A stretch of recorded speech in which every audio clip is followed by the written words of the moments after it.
Thank you very much, Professor Massey, for this illustrative presentation, which illustrates how calcification occurs even in early stages of renal disease.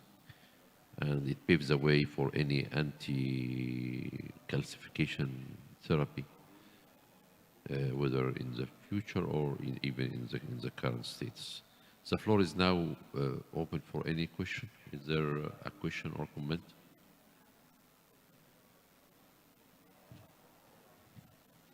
Yeah.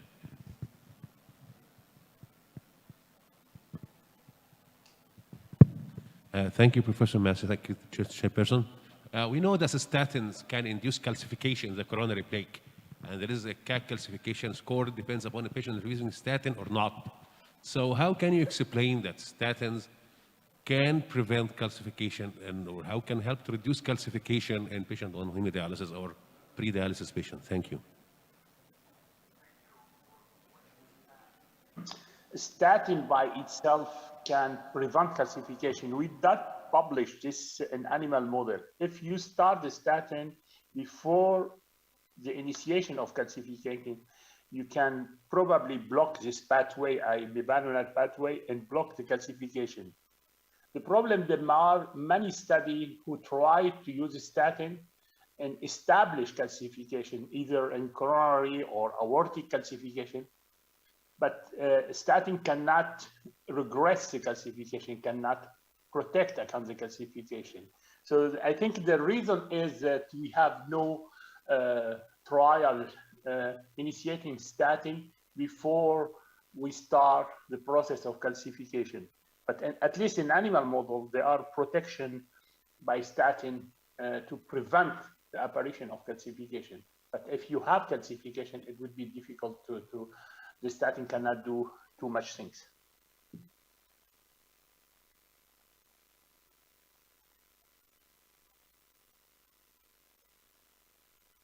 Any other question?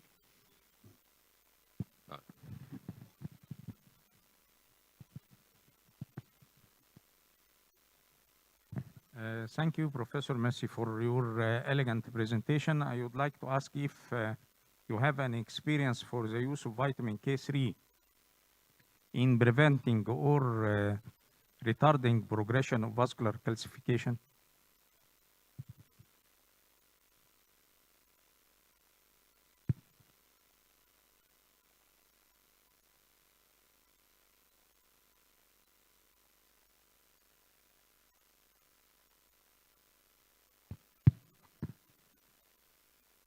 Professor Massey, are you there? Sorry? The question is about the use of vitamin K3. Yeah. I'm just coming. I understand vitamin K3, but the other way around, if you use anti-vitamin K, you block one process to what we call carboxylated phosphorylated matrix glycoprotein, and you induce calcification. So our patient has a deficiency independent of the use of anti-vitamin K. And one of the possibility is to restore this vitamin K normally and to push this enzyme to make this matrix glycoprotein carboxylated one and phosphorylated one, which is inhibitor of the calcification. And there are some trials now in human and our patients showing that if you supplement the vitamin K1 or K2 to this patient, you can prevent the progression of calcification. And the mechanism is by restoring one of the inhibitor called matrix glycoprotein, make it eat this matrix glycoprotein active in forma or carboxylation and phosphorylation. So it could be the first lesson that we should forget about anti-vitamin K and use a new anticoagulant drug. And second, we may try in some huge calcification patient supplementation of vitamin K, especially vitamin K2, which have more directed to vascular tissues, and K1, which has also effect in coagulation product.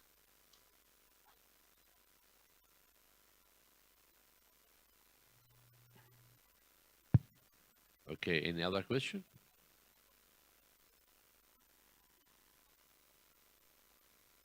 Right. If so, thank you very much, Professor Massey, for your elegant presentation lecture and your answering this question. Well, And, thank you. I wishing to be with you in Cairo, but inshallah, provide is differently. I like this Yeah. city, and I expect to your colleague a few weeks ago that would like to spend this time in Cairo again, but maybe next time. Next Thank you very time, much for inshallah. your invite Inshallah. me, and thank you for your congress. For sure. You're welcome. This concludes the session, and thank you very much for your attendance.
السنة دي ال40 له يعني مذاق خاص. And we are delighted to have a dear friend of Egypt and an international figure in the nephrology community who needs actually no introduction by me. And he's a dear friend. Vous êtes le bienvenu en Égypte tout le temps. Professor Bernard Canaud has many publications, and he is the editor of many studies regarding dialysis, regarding small molecules, middle molecules, all types of uremic toxins, studies about the HDF, and he is working both in France and in Germany. And today he will be presenting a very important topic about the types of membrane and their effect on the improvement of our patients.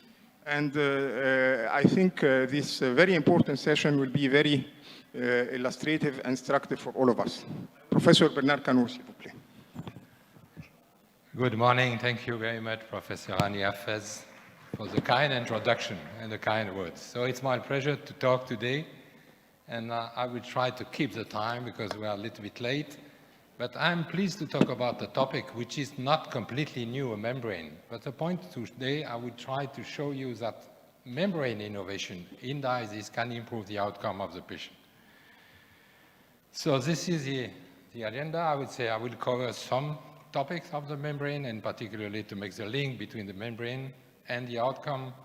What does mean innovation in membrane, and what are the objectives of a new membrane innovation, and what are the clinical facts?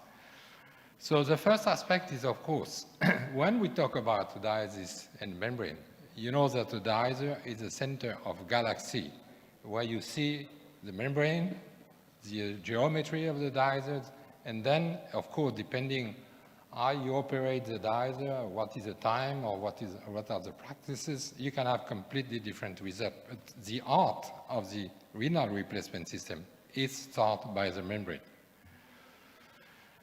And the first, you know that the dialyzer, and if I put the question, you know the dialyzer is a bioexchanger. What you do during a dialysis session is try to create the internal milieu of the patient, removing toxin, uremic toxin, electrolyte, and so on, by the clearances, diffusive and convective, and you try to prevent losses. That's the point. You want to prevent albumin loss and different nutrients. But also, I will show you in a minute, so this is summarized on the slide, but maybe you are not aware that the dialyzer is a strong bioreactor. as soon as the blood is in contact with the membrane, plus all the elements, the diazide, you activate a lot of protein cells, and then based on this element, mediators are released, biologic and clinical reaction can occur, and at the end, the repetition of this cycle, which is 3 times a week, 156 per year, so you can create or you can contribute to the morbidity and the mortality. So bioexchanger plus bioreactor. So what the technique should do is, of course, to reduce this bioreactivity. And this is something which is not completely new, but still moving. And I put on this slide the membrane interaction with the different, I would say, protein absorption, and all this activation from the leukocyte, cytokine, you heard this morning about the cytokine. And of course, there are a tremendous interaction between biologic reaction, membrane, plus component of the diazide. From the left side, you see that maybe some biochemical component, citrate versus acetate, and so on, can have activation on the cells. And on the other side, we know that purity or impurity, I would say endotoxin, particularly from bacteria, could have a tremendous enhancing factors on this activation. So, diazer is really a bioreactor. So, what does innovation mean? And this is something we try to think about. And this is particularly from the Fresenius. They try to find a way to make a new membrane or to change the polymers and the engineering beside the membrane to enhance the efficacy in order to remove more the uremic toxin, not only urea, but expanding the spectrum of uremic toxin, and I will talk about this element, to prevent loss of albumin, which are essential for the patient, and also to reduce biologic reaction. So it's a tremendous challenge to make sure at the end the membrane do something different. This is what they call now the Elixon Hydro. This is, the branding name is Chloride diazer, but what is inside? It's of course, it's always a polysulfone as a main polymers, but to make sure that the polymers is, I would say, a little bit more biocompatible and particularly hydrophilic, because the polymers are not hydrophilic, you need to put some PVP. And to stabilize the PVP, you need to put some vitamin E, alpha tocopherol, but of course this is to facilitate reticulation and polymerization. So it's not released, it's not a bioactive membrane. This is just to stabilize. And what you see on the picture, this is done in the spinning process.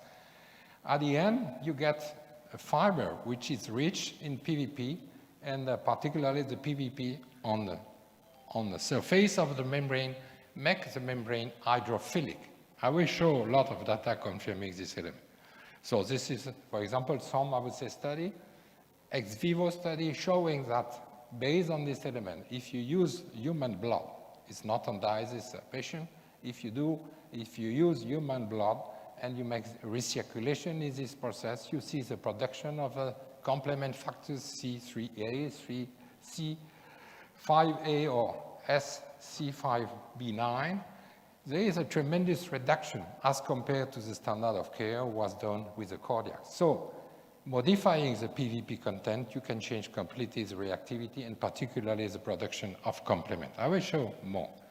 Not only you can change the complement activation, and this is expressed on this slide from the left side, the concentration on the surface. You increase tremendously the PVP content as compared from the different diazer with the comparators. And not only you increase the concentration, but you change completely the charge of the membrane. So you modify the negative electrolyte charge to a neutral charge. This is expressed on the right side of the slide, modifying the zeta potential. So you get almost a neutral membrane. So you don't have any more negative or positive, it's almost neutral, preventing absorption of the protein, which is important.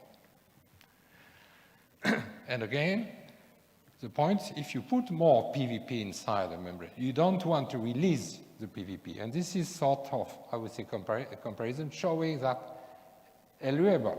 So that means if you want to remove this PVP by different biochemical reaction, you see that the coral is on the left side. So the PVP is really strongly bound and reticularized with this alpha tocopherol.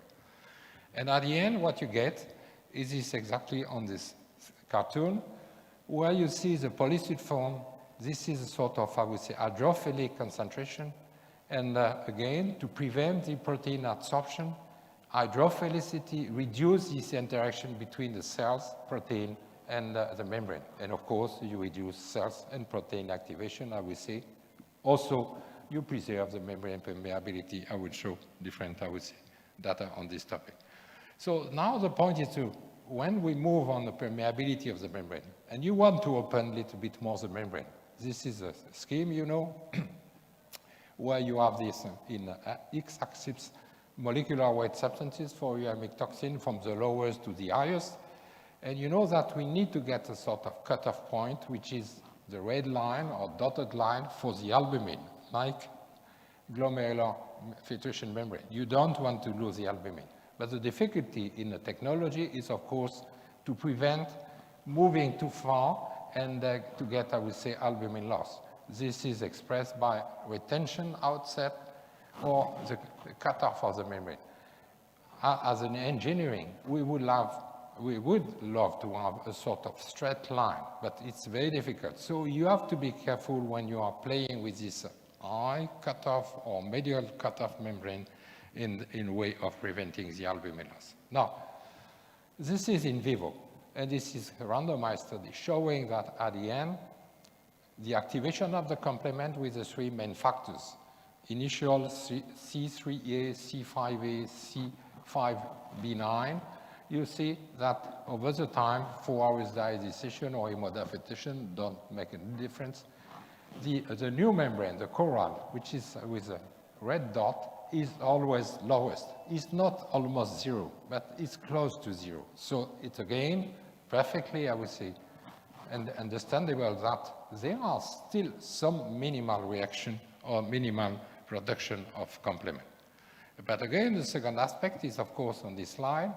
This is the time behavior of albumin.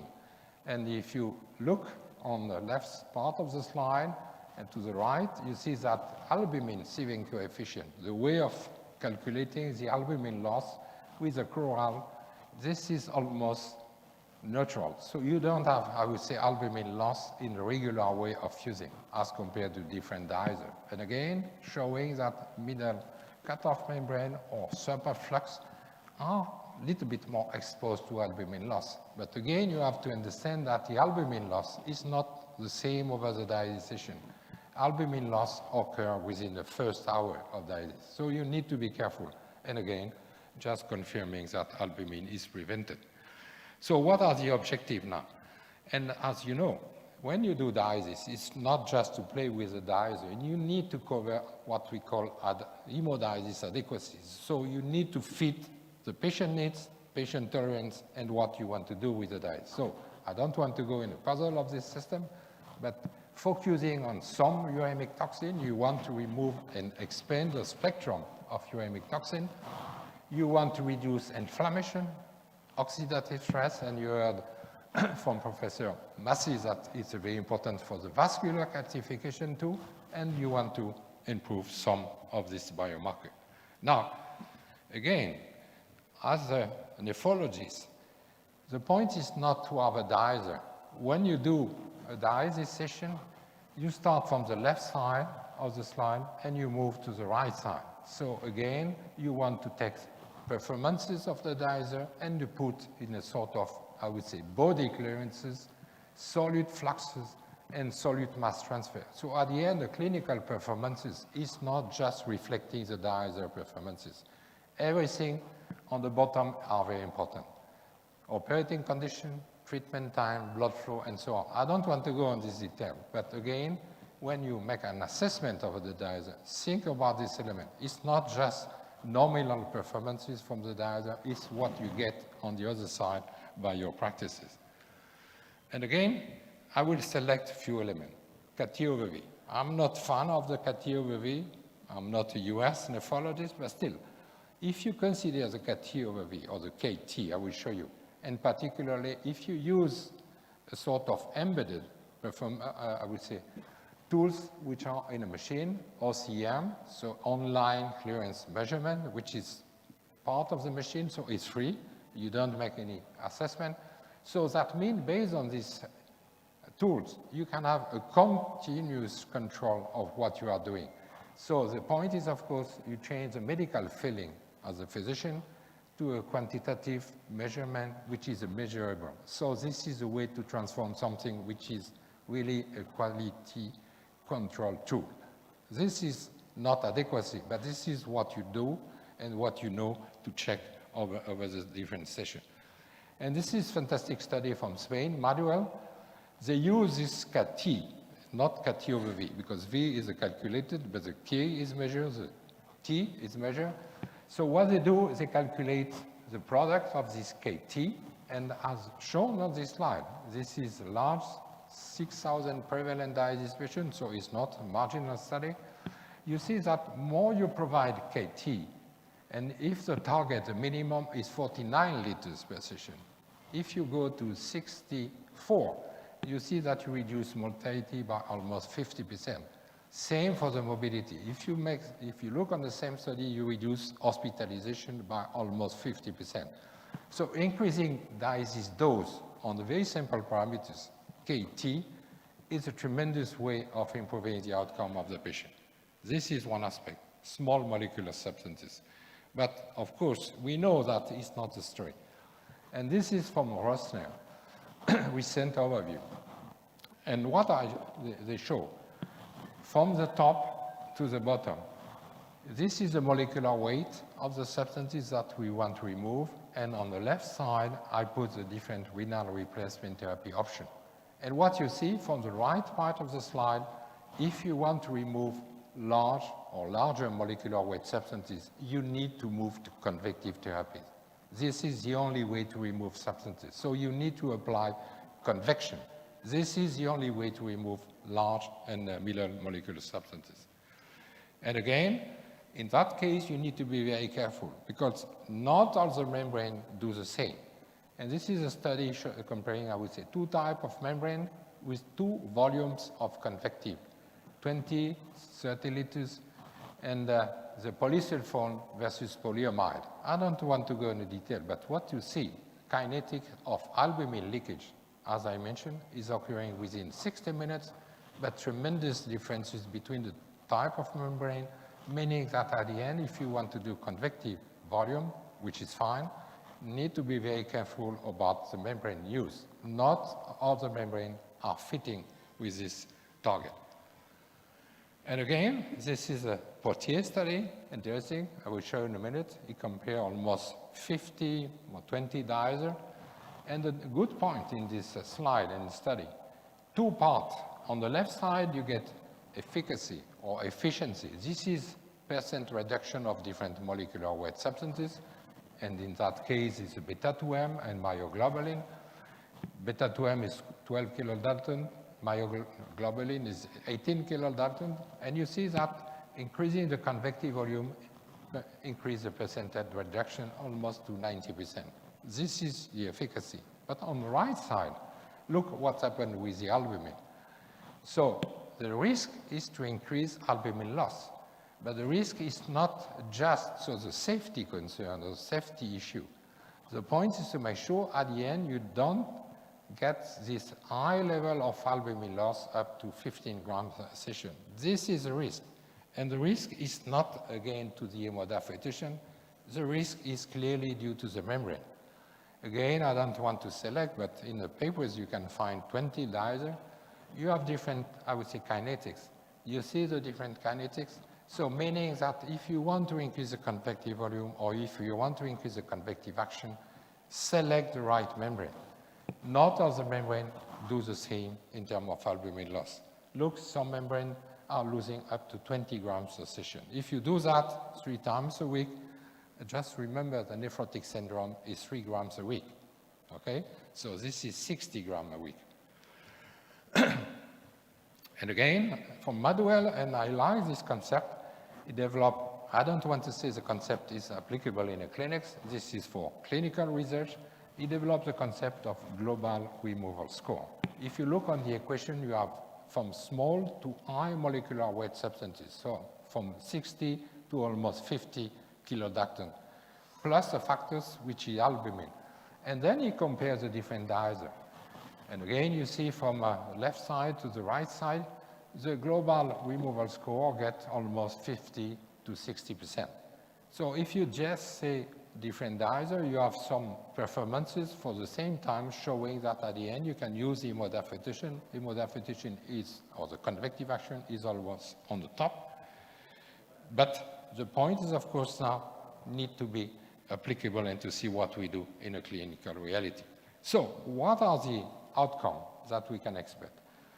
It's difficult in literature to find the way, so I tried to put in low flux versus high flux, ultraperiodizate and high volume hemodiafetation to see what we get in the literature.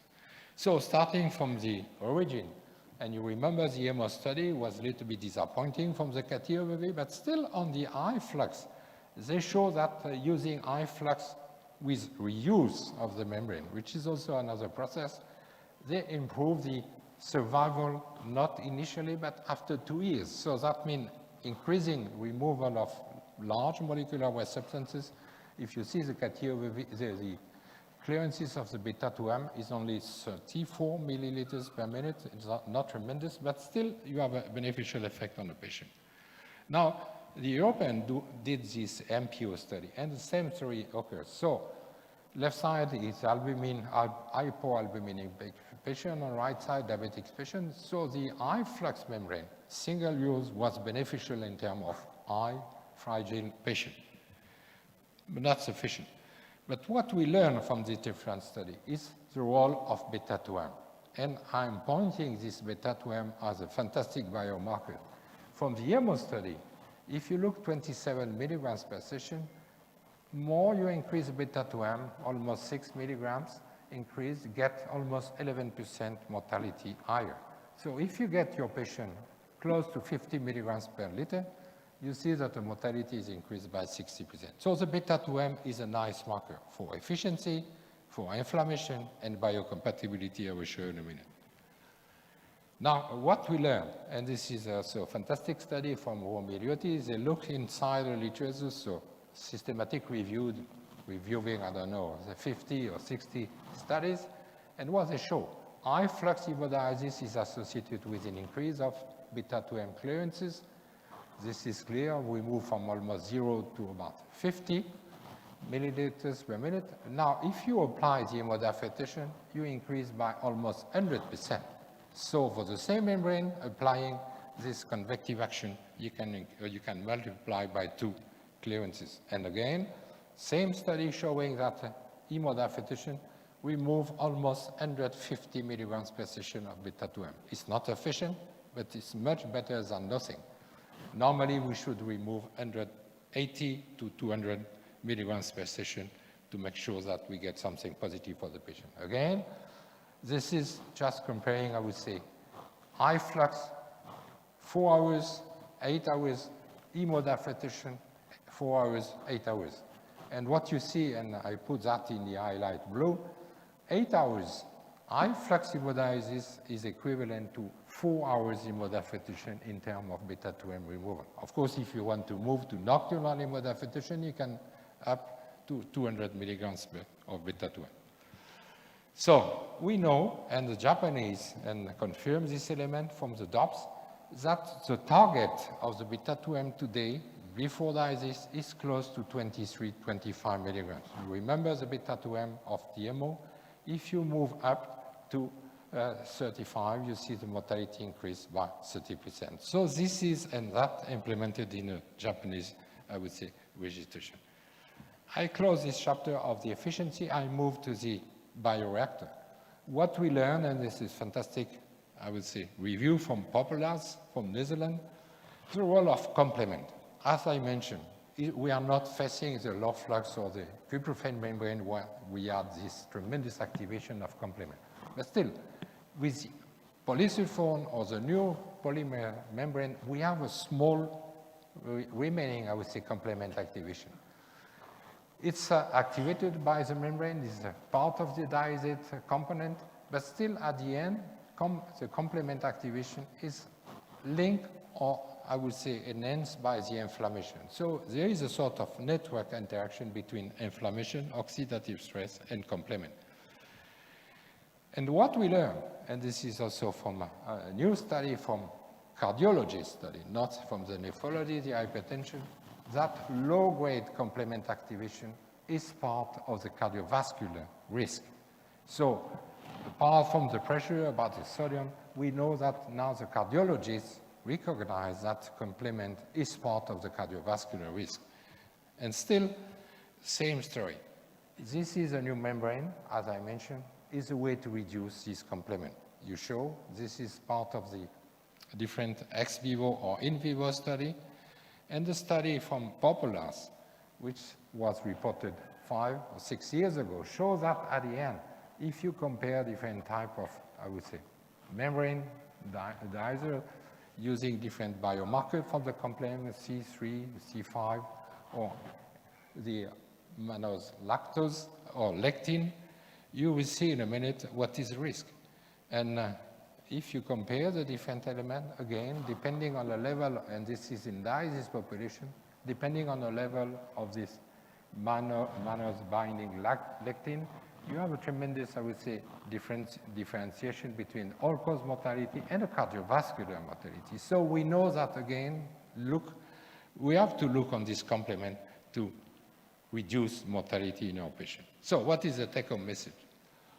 Today, I just want to focus on the diazer, and this is a new diazer, new engineering aspect, a step forward to reduce morbidity and mortality. And of course, you have to consider all the components from the efficacy, tolerability, safety, versatility, the environmental aspect, and the economical aspect. But still, it's a step forward to improve the outcome of the patient.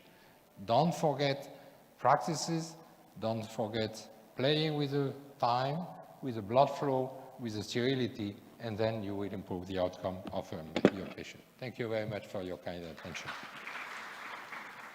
Thank you very much, Professor Bernard, for this. You went to us in a tour in the dialysis procedure.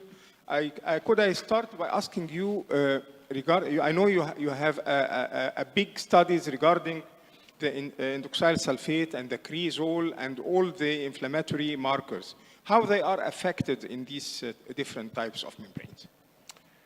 You mean the biomarkers yes. that we are looking? Yeah. Yeah. The main biomarkers that we look inside, it's, as I heard this morning, of course, biomarker is not the biologic marker, it's a different element. So if you set the different types, the group of biomarkers, the cardiac one, the point is to see what happened in terms of cardiac functionality, cardiac morphology, or remodeling. So unfortunately, today we have limited, I would say, information. But for the high flux hemodiafiltration, high volume, what we observe is a reduction of the abnormality of the functionality, so ejection fraction could be improved. The pulse wave velocity, meaning this stiffness of the vascular system, is improved, and the vascular calcification. I was interested by the presentation by Professor Massey. It's very interesting to see in the last study from Korea, from Lee, first authors, showing that the vascular calcification score on the CAC, on the coronary arterial calcification, the progression is reduced with the hemodiafiltration. So this is one aspect. Now, on the biomarkers, biologic one, of course, we can reduce beta-2M, we can reduce inflammation markers, we can reduce some cardiac biomarkers such as the BNP, or I would say NT-proBNP, but this is a little bit linked also with the fluid volume management. It's not only on the technical aspect. And on the bone disease, of course, what we can observe is a reduction of some of these bone remodeling factors, such as, I would say, the PTH or different elements. So altogether, we have the impression, it's not confirmed, that there is some beneficial effect or some propensity to reduce cardiovascular risk for the dialysis patient with a new technology, high convective high flux, ultra pure diazate, and so on. Thank you. Any questions? Don't be shy. Ask any question. There is no stupid It's a good chance to have Professor Bernard Canaud with us. If no question, I would ask another one. You mentioned very nicely that an HDF of 4 hours is equivalent to a classic session of 8 hours. Could you elaborate a little bit more about that? Because we have in our areas in Africa and in Egypt a trend to lengthen the time of dialysis to be 5 or 6 hours. So if we use HDF, we don't need to do this. Please. Yeah, but that's an excellent question. I don't want to say that short dialysis do, short hemodiafiltration do the same for the long treatment time. It's true for some solute. It's true for the beta-2M. It's not true if you consider the sodium and the fluid volume control or even the phosphate. Because now, if I did not mention, but if you compare the phosphate removal, if you compare 2 sessions of high flux hemodialysis versus high volume hemodiafiltration, for the phosphate, you can increase by 15–20% the mass of phosphate removed, which is not sufficient to restore the homeostasis of the phosphate. Still, it's beneficial. You can reduce phosphate binders. Now, if you want to increase the phosphate removal to achieve the homeostasis, you need to move to 6 hours. So the kinetics is a very important one. I put this beta-2M to make a very simple, I would say, statement. It's true for the beta-2M. I don't want to say it will be true for the phosphate or for the sodium control. I don't want to be wrong. Be careful. Thank you very much. Thank you, Professor, and we hope to see you again. Thank you.